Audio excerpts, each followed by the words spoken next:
Welcome to iRead Bedtime Stories channel. Thumbelina. There was once a woman who wanted to have quite a tiny little child, but she did not know where to get one from. So one day she went to an old witch and said to her, "I should so very much like to have a tiny little child. Can you tell me where I can get one?" "Oh, we have just one ready," said the witch. "Here is a barley corn for you. But it's not the kind the farmer sows in his field, or feeds the cocks and hens with, I can tell you. Put it in a flower pot, and then you will see something happen." "Oh, thank you," said the woman, and gave the witch a shilling, for that was what it cost. Then she went home and planted the barley corn. Immediately there grew out of it a large and beautiful flower, which looked like a tulip, but the petals were tightly closed as if it was still only a bud. Then she went home and planted the barley corn. Immediately there grew out of it a large and beautiful flower, which looked like a tulip, but the petals were tightly closed as if it was still only a bud. "What a beautiful flower!" exclaimed the woman, and she kissed the red and yellow petals. But as she kissed them, the flower burst open. It was a real tulip, such as one can see any day, but in the middle of the blossom, on the green velvety petals, sat a little girl, quite tiny, trim and pretty. She was scarcely half a thumb in height, so they called her Thumbelina. An elegant, polished walnut shell served Thumbelina as a cradle. The blue petals of a violet were her mattress, and a rose leaf her coverlid. There she lay at night, but in the daytime she used to play about on the table. Here the woman had put a bowl surrounded by a ring of flowers, with their stalks in the water, in the middle of which floated a great tulip petal, and on this Thumbelina sat and sailed from one side of the bowl to the other, rowing herself with 2 white horse hairs for oars. It was such a pretty sight. She could sing too, with a voice more soft and sweet than had ever been heard before. One night, when she was lying in her pretty little bed, an old toad crept in through a broken pane in the window. She was very ugly, clumsy and clammy. She hopped onto the table where Thumbelina lay asleep under the red rose leaf. "This would make a beautiful wife for my son," said the toad, taking up the walnut shell with Thumbelina inside and hopping with it through the window into the garden. There flowed a great wide stream with slippery and marshy banks. Here the toad lived with her son. Ugh! How ugly and clammy he was, just like his mother. "Croak, croak, croak," was all he could say when he saw the pretty little girl in the walnut shell. "Don't talk so loud, or you'll wake her," said the old toad. "She might escape us even now. She is as light as a feather. We will put her at once on a broad water lily leaf in the stream. That will be quite an island for her. She is so small and light. She can't run away from us there while we are preparing the guest chamber under the marsh where she shall live." Outside in the brook grew many water lilies with broad green leaves, which looked as if they were swimming about on the water. The leaf farthest away was the largest, and to this the old toad swam with Thumbelina in her walnut shell.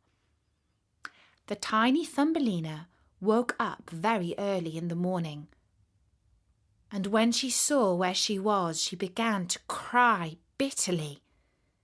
For on every side of the great green leaf was water, and she could not get to the land. The old toad was down under the marsh, decorating her room with rushes and yellow marigold leaves to make it very grand for her new daughter-in-law. Then she swam out with her ugly son to the leaf where Thumbelina lay. She wanted to fetch the pretty cradle to put it into her room before Thumbelina herself came there. The old toad bowed low in the water before her and said, "Here is my son.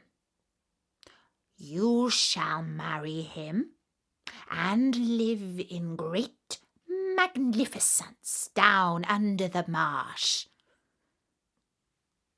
"Croak, croak, croak," was all that the son could say.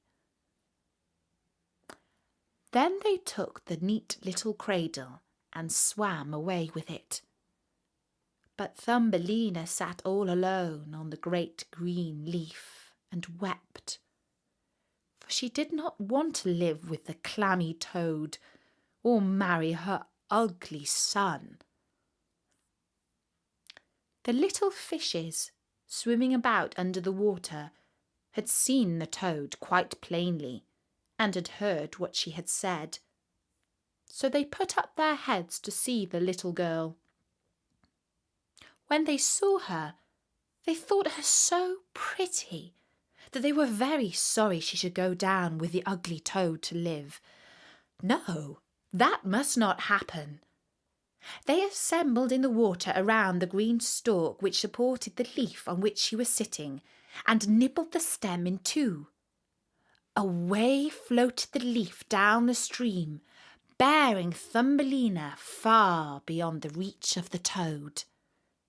On she sailed past several towns, and the little birds sitting in the bushes saw her and sang, "What a pretty little girl!"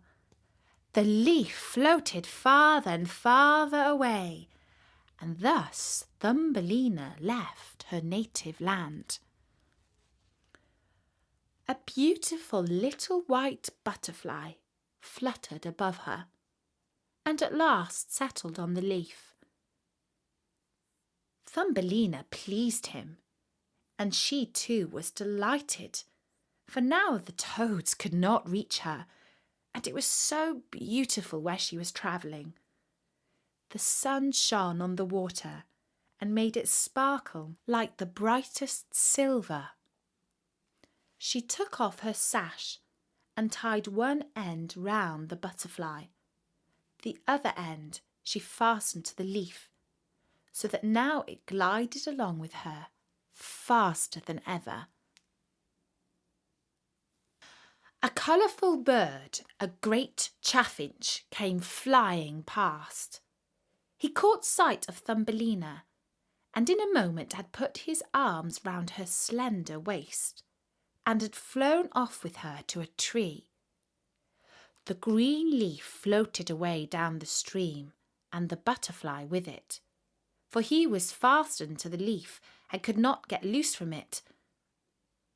Oh dear! How terrified poor little Thumbelina was when the chaffinch flew off with her to the tree, but she was especially distressed on the beautiful white butterfly's account, as she had tied him fast so that if he could not get away, he must starve to death. But the chaffinch did not trouble himself about that. He sat down with her on a large green leaf, gave her the honey out of the flowers to eat, and told her that she was very pretty, although she wasn't in the least like a chaffinch. Later on, all the other chaffinches who lived in the same tree came to pay calls. They examined Thumbelina closely and remarked, "Why, how very miserable! How ugly she is!" said all the lady chaffinches. And yet Thumbelina was really very pretty. The chaffinch who had stolen her knew this very well. But when he heard all the ladies saying she was ugly, he began to think so too, and would not keep her. She might go wherever she liked. So he flew down from the tree with her and put her on a daisy. There she sat and wept, because she was so ugly that the chaffinch would have nothing to do with her. And yet she was the most beautiful creature imaginable, so soft and delicate, like the loveliest rose leaf. The whole summer poor little Thumbelina lived alone in the great wood. She plaited a bed for herself of blades of grass, and hung it up under a clover leaf, so that she was protected from the rain. She gathered honey from the flowers for food, and drank the dew on the leaves every morning. Thus the summer and autumn passed, but then came winter, the long, cold winter. All the birds who had sung so sweetly about her had flown away. The trees shed their leaves. The flowers died. The great clover leaf under which she had lived curled up, and nothing remained of it but the withered stalk. She was so terribly cold, for her clothes were ragged, and she herself was so small and thin. Poor little Thumbelina! She would surely be frozen to death. It began to snow, and every snowflake that fell on her was to her as a whole shovelful thrown on one of us, for we are so big, and she was only an inch high. She wrapped herself round in a dead leaf, but it was torn in the middle and gave her no warmth. She was trembling with cold. Just outside the wood, where she was now living, lay a great cornfield. But the corn had been gone a long time. Only the dry, bare stubble was left standing in the frozen ground. This made a forest for her to wander about in. All at once she came across the door of a field mouse, who had a little hole under a cornstalk. There the mouse lived warm and snug, with a storeroom full of corn, a splendid kitchen and dining room. Poor little Thumbelina went up to the door and begged for a little piece of barley, for she had not had anything to eat for the last 2 days. "Poor little creature," said the field mouse, for she was a kind-hearted old thing at the bottom. "Come into my warm room and have some dinner with me." As Thumbelina pleased her, she said, "As far as I'm concerned, you may spend the winter with me, but you must keep my room clean and tidy, and tell me stories, for I very much like that." And Thumbelina did all that the kind old field mouse asked, remarkably well too. "Now I am expecting a visitor," said the field mouse. "My neighbour comes to call on me once a week. He is in better circumstances than I am, has great big rooms, and wears a fine black velvet coat. If you could only marry him, you could be well provided for. But he is blind. You must tell him all the prettiest stories you know." But Thumbelina did not trouble her head about him, for he was only a mole. He came and paid them a visit in his black velvet coat. "He is so rich and so accomplished," the field mouse told her. "His house is 20 times larger than mine. He possesses great knowledge, but he cannot bear the sun and the beautiful flowers, and speaks slightingly of them, for he has never seen them." Thumbelina had to sing to him. So she sang, ladybird, fly away home," and other songs so prettily that the mole fell in love with her. But he did not say anything. He was a very cautious man. A short time before he had dug a long passage through the ground from his own house to that of his neighbour.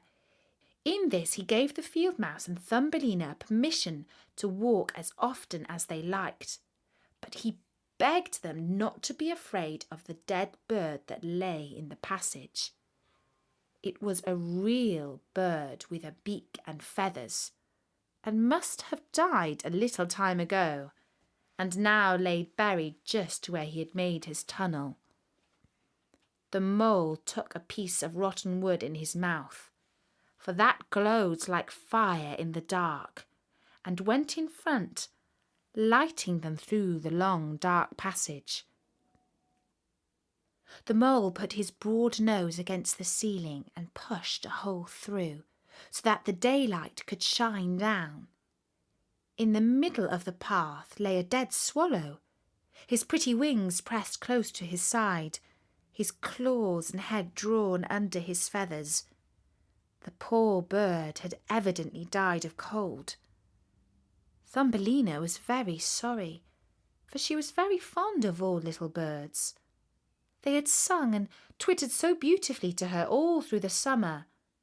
But the mole kicked him with his bandy legs and said, "Now he can't sing any more. It must be very miserable to be a little bird. I'm thankful that none of my little children are. Birds always starve in winter." "Yes, you speak like a sensible man," said the field mouse. "What has a bird, in spite of all his singing, in the winter time? He must starve and freeze, and that must be very unpleasant for him, I must say." Thumbelina did not say anything, but when the other two had passed on, she bent down to the bird, brushed aside the feathers from his head, and kissed his closed eyes gently. "Perhaps it was he that sang to me so prettily in the summer," she thought. "How much pleasure he did give me, dear little bird."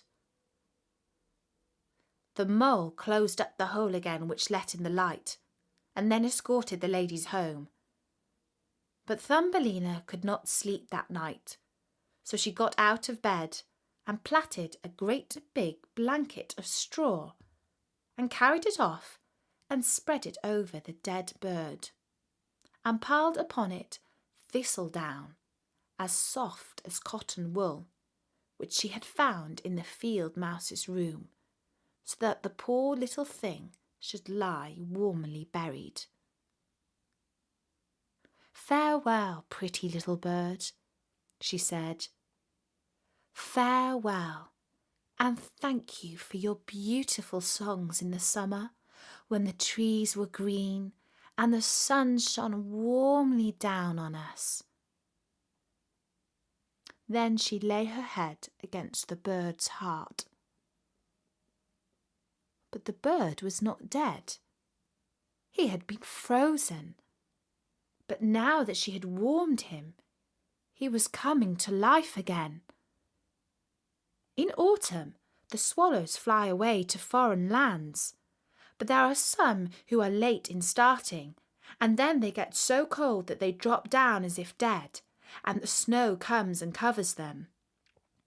Thumbelina trembled, she was so frightened, for the bird was very large in comparison with herself, only an inch high. But she took courage, piled up the down more closely over the poor swallow, fetched her own coverlid and laid it over his head. The next night she crept out again to him. There he was alive, but very weak. He could only open his eyes for a moment and look at Thumbelina, who was standing in front of him with a piece of cotton wool in her hand, for she had no other lantern. "Thank you, pretty little child," said the swallow to her. "I am so beautifully warm. Soon I shall regain my strength, and then I shall be able to fly out again into the warm sunshine." "Oh," she said, "it is very cold outside. It is snowing and freezing. Stay in your warm bed. I will take care of you." Then she brought him water in a kettle, which he drank, after which he related to her how he had torn one of his wings in a bramble, so that he could not fly as fast as the other swallows who had flown far away to warmer lands. So at last he had dropped down exhausted, and then he could remember no more. The whole winter he remained down there, and Thumbelina looked after him and nursed him tenderly. Neither the mole nor the field mouse learnt anything of this, for they could not bear the poor swallow. When the spring came, and the sun warmed the earth again, the swallow said farewell to Thumbelina, who opened up the hole in the roof for him which the mole had made. The sun shone brightly down upon her, and the swallow asked her if she would go with him. She could sit upon his back. Thumbelina wanted very much to fly far away into the green wood, but she knew that the old field mouse would be sad if she ran away. "No, I mustn't come," she said. "Farewell, dear good little girl," said the swallow, and flew off into the sunshine. Thumbelina gazed after him with the tears standing in her eyes, for she was so very fond of the swallow. "Tweet, tweet," sang the bird, and flew into the green wood. Thumbelina was very unhappy. She was not allowed to go out into the warm sunshine. The corn which had been sowed in the field over the field mouse's home grew up high into the air and made a thick forest for the poor little girl, who was only an inch high. "Now you are to be a bride, Thumbelina," said the field mouse, "for our neighbour has proposed to you. What a piece of fortune for a poor child like you! Now you must set to work at your linen for your dowry, for nothing must be lacking if you are to become the wife of our neighbour the mole." Thumbelina had to spin all day long, and every evening the mole visited her and told her that when the summer was over, the sun would not shine so hot. Now it was burning the earth as hard as stone. Yes, when the summer had passed, they would keep the wedding. But she was not at all pleased about it, for she did not like the stupid mole. Every morning when the sun was rising, and every evening when it was setting, she would steal out of the house door, and when the breeze parted the ears of corn so that she could see the blue sky through them, she thought how bright and beautiful it must be outside, and longed to see her dear swallow again. But he never came. No doubt he had flown away far into the great green wood. By the autumn, Thumbelina had finished the dowry. "In 4 weeks you will be married," said the field mouse. "Don't be obstinate, or I shall bite you with my sharp white teeth. You will get a fine husband. The king himself has not such a velvet coat. His storeroom and cellar are full, and you shall be thankful for that." Well, the wedding day arrived. The mole had come to fetch Thumbelina to live with him down under the ground, never to come out into the warm sun again, for that was what he didn't like. The poor little girl was very sad, for now she must say goodbye to the beautiful sun. "Farewell, bright sun," she cried, stretching out her arms towards it and taking another step outside the house, for now the corn had been reaped and only the dry stubble was left standing. "Farewell, farewell," she said, and put her arms round a little red flower that grew there. "Give my love to the dear swallow when you see him." Tweet, tweet, sounded in her ear all at once. She looked up. There was the swallow flying past. As soon as he saw Thumbelina, he was very glad. She told him how unwilling she was to marry the ugly mole, as then she had to live underground where the sun never shone, and she could not help bursting into tears. "The cold winter is coming now," said the swallow. "I must fly away to warmer lands. Will you come with me?